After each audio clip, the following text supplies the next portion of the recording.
Hello बच्चों, प्रश्न देखते हैं। 2 × 10⁵ न्यूटन प्रति मीटर दाब पर एक बर्तन में भरी आदर्श गैस को दाब स्थिरोष्म दशा में इतना बढ़ाया जाता है कि इसका आयतन प्रारंभिक आयतन का आधा रह जाता है। गैस का दाब ज्ञात कीजिए। दिया गया है गैस के लिए वो एक गामा 1.41 तथा 2⁻1.41 2.66 है। तो ये रुद्धोष्म दशा में इतना बढ़ाया जाता है। इसको हम रुद्धोष्म लिखेंगे, है ना। रुद्धोष्म दिशा में इतना बढ़ाया जाता है। तो बच्चों अगर अपन देखें यहाँ से, तो अपना जो मुख्य अवधारणा है प्रश्न की, मुख्य अवधारणा, तो मुख्य अवधारणा क्या है प्रश्न की? मुख्य अवधारणा है गैस का रुद्धोष्म संपीड़न, रुद्धोष्म संपीड़न, संपीड़न। तो ये रुद्धोष्म प्रक्रम हो गया। हम इसको ऐसे लिख सकते हैं, रुद्धोष्म प्रक्रम। अब ये रुद्धोष्म प्रक्रम क्या होता है बच्चों?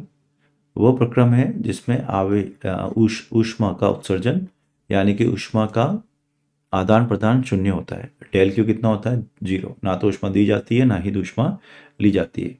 ठीक है। और इसका जो समीकरण होता है बच्चों, समीकरण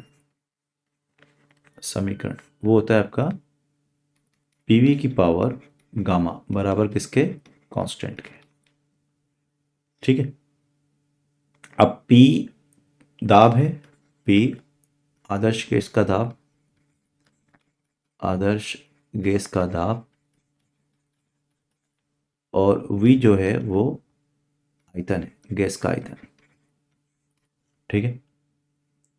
अब हमको बोला जा रहा है प्रेशर, बताइए क्या होगा। तो यानी दाब P2/P1 बराबर V1/V2 की पावर गामा। तो P2/P1 is equal to V1 कितना है? V, और V2 कितना हो गया? V/2, और इसकी पावर 1.41, 1.41।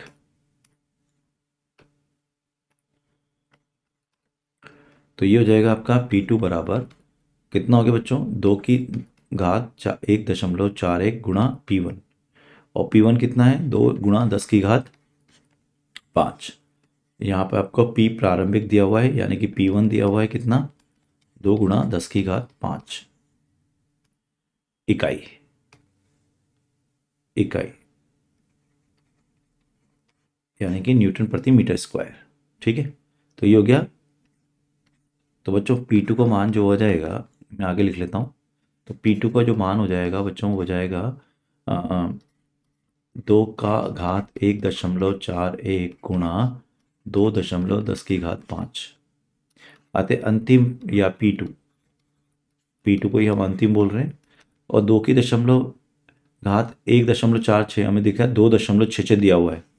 तो 2.66 गुणा 2 × 10⁵ तो ये हो जाएगा बच्चों 6×2 12, 6×2 12, 13 का 3 हासिल के 1, 2 2 4 1 5, 5 × 3 2 10⁵ न्यूटन प्रति मीटर स्क्वायर, प्रति मीटर वर्ग। तो बच्चों ये हमारा अंतिम उत्तर होगा। मैं आशा करता हूँ आपको समझ में आया होगा। धन्यवाद।